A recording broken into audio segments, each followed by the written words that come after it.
சொந்தங்களுக்கு அன்பு வணக்கம். காதல் என்பது இந்த நூற்றாண்டில் மிகவும் தற்காலிகமானது. காதல் கலாச்சாரம் மிகவும் சாதாரணமாகி வரும் இந்த காலகட்டத்தில் தன் கணவரின் உயிரை காப்பாற்றுவதற்காக தன்னுடைய 68 வயதில் மராத்தான் ஓடிய மகாராஷ்டிராவைச் சேர்ந்த ஒரு பெண்ணின் கதை மிகவும் அபூர்வமானது. மராத்தானில் பங்கு கொள்ள பல இளைஞர்களும் டீனேஜர்களும் பல மாதங்களாக பயிற்சி செய்து வந்தனர். ஆனால் எங்கிருந்தோ வந்த ஒரு 68 வயது மூதாட்டி தடகள வீரனைப் போல காலில் ஓட்டத்திற்கான காலணி மற்றும் அதற்கான உடை ஏதும் இல்லாமல் சாதாரண சேலை அணிந்து காலில் செருப்பு கூட இல்லாமல் காற்றைப் போல ஓடி பந்தயத்தில் வெற்றி பெற்ற ஒரு உத்வேக கதைதான் இது. இது கதை அல்ல, நிஜம். இவரது வெற்றி, அவரது உந்துதல் பெருமையோ அல்லது ஃபேஸ்புக்கில் ஒரு செல்ஃபியோ அல்ல. மாறாக அவரது கணவரின் இருதய எம்ஆர்ஐ ஸ்கேனுக்காக பணம் ஈட்டுவதற்காக அவர் ஓடினார். கூர்மையான கற்கள், கூரிய பாதங்கள், கணுக்கால் வரை நீளமான நவரி சேலை, அவருடைய வயது என அனைத்தையும் மீறி அந்த பெண் வெற்றி கதையினை நமக்கு கொடுத்திருக்கிறார். அதனை அறிந்து கொள்ள பெருமகிழ்வோடு உங்களை அழைக்கிறது மௌனத்தின் சப்தங்கள்.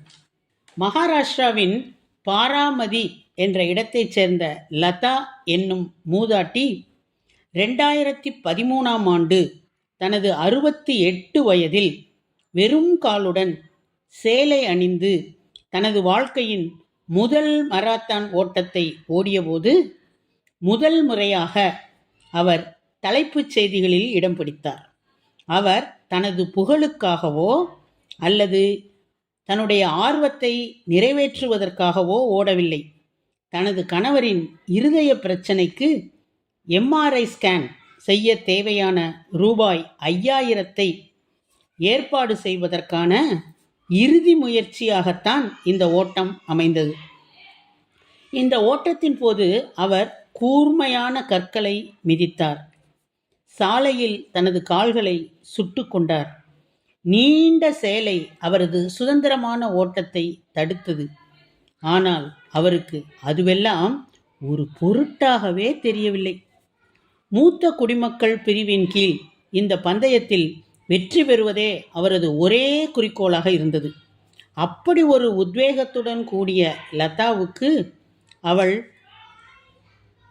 சிவப்பு நாடாவை தொட்டதும் அவளது கன்னங்களில் கண்ணீர் வழிந்தது. ஆனால் அவர் விரைவாக தன்னைத்தானே சுதாரித்து கொண்டு பெருமையுடன் மேடையில் நடந்து சென்று தன்னுடைய பரிசுத் தொகையை பெற்றார் என்பது மகிழ்ச்சிக்குரிய செய்தி. சில நாட்களுக்கு பிறகு அவரது கணவரின் இதயத்தின் பாதிக்கப்பட்ட பகுதிகளை மருத்துவர்கள் அடையாளம் கண்டு இதய வீக்கத்தை கட்டுக்குள் வைத்திருக்க பல்வேறு மருந்துகளை பரிந்துரைத்தனர். நீங்கள் ஒருபோதும் சாத்தியமில்லை என்று நினைக்கும் விஷயங்களையெல்லாம் அன்பானது உங்களை செய்ய தூண்டும் என்று தற்போது இந்த 68 வயதாகும் லதா த பெட்டர் இந்தியாவிடம் கூறியுள்ளார். உலகம் உங்களை நம்பாவிட்டாலும் அல்லது உங்களை கேலி செய்தாலும் எதுவாக இருந்தாலும் உங்களை உற்சாகப்படுத்த ஒரு நபர் இருக்கிறார் என்பது உங்களுக்கு தெரியும். என் கணவர் பகவானுடன் ஆன எனது உறவை நான் இப்படித்தான் சுருக்கமாக கூறுவேன் என்று கூறும் அந்த துணிச்சலான பெண் 4 குழந்தைகளுக்கு தாய் என்பது குறிப்பிடத்தக்கது. இவரது விதிவிலக்கான பயணம் மராத்தி மொழியில் திரைப்படமாக லதா பகவான் கரே என்ற பெயரில் எடுக்கப்பட்டு 2020இல் வெளியிடப்பட்டது. கரீம் நகரைச் சேர்ந்த இயக்குனர் நவீன் தேஷ் போயினா என்பவர் இயக்கிய இந்த படம் லதா தனது சொந்த கதாபாத்திரத்தில் தனது சொந்த கதையை மீண்டும் உயிர்ப்பித்து நடிக்கும் தனித்துவமான ஒன்றாகும். சமீபத்தில் அறிவிக்கப்பட்ட தேசிய திரைப்பட விருதுகளில் இந்த படம் சிறப்பு பிரிவுக்கான இடத்தை பிடித்தது. 10 வருடங்களுக்கு முன்பு விவசாய கூலி தொழிலாளியாக இருந்த லதாவும் அவரது பாதுகாப்பு காவலரான கணவன் பகவானும் தங்கள் 3வது மகளை திருமணம் செய்து கொடுத்தனர்.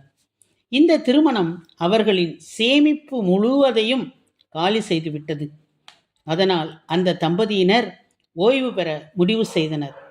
அவர்களின் அன்றாட ஊதியமானது அவர்கள் உயிர் வாழ மட்டுமே போதுமானதாக இருந்தது. அதனால் அவர்களால் எந்த ஒரு சேமிப்பும் செய்ய முடியவில்லை என்றாலும் அதனால் திருப்தியுடன் வாழ்ந்து கொண்டிருந்தார்கள். ஆனால் 2013ஆம் ஆண்டில் பகவானுக்கு மாரடைப்பு ஏற்பட்டது. அவருக்கு MRI ஸ்கேன் மற்றும் வேறு பல பரிசோதனைகளை செய்வதற்கு மருத்துவர்கள் பரிந்துரைத்தார்கள். அதற்காக ரூபாய் 5000 செலவாகும். எங்கள் சொற்ப சம்பளத்திலிருந்து இவ்வளவு பணத்தை மிச்சப்படுத்த எனக்கு வேறு வழி தெரியவில்லை. நான் எனது அண்டை வீட்டாரிடமும் கிராம மக்களிடமும் என் முதலாளியிடமும் எனது சுய மரியாதையை இழந்து பணத்திற்காக கெஞ்சினேன். ஆனால் எந்த உதவியும் கிடைக்கவில்லை. இதற்கிடையில் எனது கணவர் பகவானின் உடல்நிலை மேலும் மோசமடைந்தது. மேலும் மருந்துகளும் மிகவும் விலை உயர்ந்ததாக இருந்தன. இந்த சமயத்தில்தான் மூத்த குடிமக்கள் மராத்தான் மற்றும் வெற்றி தொகை குறித்து நான் அறிந்து கொண்டேன் என்று கூறுகிறார் இந்த சிங்கப்பெண். இவருடைய உடல் பயிற்சிக்கு பழக்கமில்லாத நிலையில் இவருடைய மன உறுதி ஒரு வழியை கண்டுபிடித்தது. ஒவ்வொரு நாளும் இவர் அதிகாலையில் ஓட ஆரம்பித்தார். 2 வாளிகளில் தண்ணீர் நிரப்பி அதனை தூக்கி கொண்டு ஓடி ஓடி பயிற்சி செய்தார். மலையேற்றத்திலும் பாறை பகுதிகளிலும் ஓடினார். இறுதியாக லதா எந்த பதிவும் இல்லாமல் போட்டிக்கு சென்றார். இந்த போட்டியின் ஏற்பாட்டாளர்கள் முதலில் அவரை போட்டியில் கலந்து கொள்ள அனுமதி அளிக்கவில்லை. ஆனால் தனக்கான காரணங்களை அவர் வெளிப்படுத்திய போது அவர்கள் மனிதநேயத்தோடு ஒப்புக்கொண்டார்கள். போட்டியில் மற்றவர்கள் ஆடம்பரமான காலணிகளையும் பொருத்தமான உடைகளையும் அணிந்திருப்பதை கண்டபோது லதா மிகவும் அச்சம் கொண்டார். இவர் 8 முழம் சேலை அணிந்து காலணி இல்லாமல் இருந்தார். இது அவருடைய முதல் மாரத்தான் என்பதனால் நடுவழியில் தாம் விழுந்து விடுவோமோ என்ற அச்சம் அவருக்கு தலை தூக்கியது. பந்தயம் தொடங்கியதும் மற்ற அனைத்தும் இவருக்கு மங்கலாக இருந்தன. தன் கணவரை காப்பாற்றும் பணம் மட்டுமே தன் கண்முன்னே அவருக்கு தோன்றியது. அப்போட்டியில் வேகமாக மின்னல் போல ஓடிய இந்த மூதாட்டி வெற்றி பெற்று அதனால் தனக்கு கிடைத்த பரிசு தொகையை கொண்டு தன் கணவருக்கு தேவையான பரிசோதனைகளை செய்தார். விலையுயர்ந்த மருந்துகளையும் அந்த பணத்தை கொண்டு வாங்கினார். அதிர்ஷ்டவசமாக இந்த நேரத்தில் லதாவை பற்றி பிராந்திய ஊடகங்கள் பல முறை எழுதிய பிறகு அவர் மாநிலத்தில் ஒரு அறியப்பட்ட முகமாக மாறிவிட்டார். அந்நியர்கள், அரசியல்வாதிகள் மற்றும் கிராம மக்களிடமிருந்து நன்கொடைகள் இவருக்கு குவியத் தொடங்கின. சில தொண்டு நிறுவனங்களும் உதவி செய்ய முன்வந்தன. ஆனாலும் மற்றவர்களை அண்டி வாழ நினைக்காத இந்த மூதாட்டி லதா 2014 மற்றும் 2016 ஆகிய 2 ஆண்டுகள் போட்டியில் கலந்து கொண்டு அதிலும் வெற்றி வாகை சூடினார். இதனால் இவரது கணவரின் உடல் அந்நோயிலிருந்து காப்பாற்றப்பட்டது.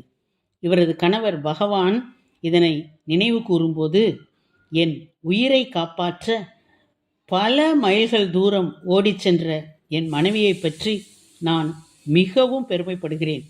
அவளைப் போல வலிமையான இதயம், கருணை மற்றும் பாசம் கொண்ட வேறு எவரும் இவ்வுலகில் நிச்சயமாக இருக்கவே முடியாது என நான் நினைக்கிறேன். எனக்கு கடவுள் கொடுத்த ஒரு மிகப்பெரிய வரம் எனது மனைவி என்று கூறி பெருமிதம் கொள்கிறார். உங்கள் தோல் சுருங்கி இருந்தாலும், உங்கள் கண்கள் மங்கலாக இருந்தாலும், உங்கள் கால்கள் பலவீனமானதாக இருந்தாலும், உண்மை காதலானது உங்களை சாதனை புரிய வைக்கும் என்பதில் எல்லளவும் ஐயமில்லை. காதல் மட்டும் இல்லைன்னா பூமி இங்கு சுத்தாது. என்ற கவிஞரின் கூற்றுக்கு ஒப்ப நம்ப முடியாத அதிசயங்களை உண்மை காதல் உண்மையாக்கிவிடும் என்ற உண்மையை கூறி உம்மிடமிருந்து விடைபெறுவது உங்களுடைய அன்பு தோழி கீதா.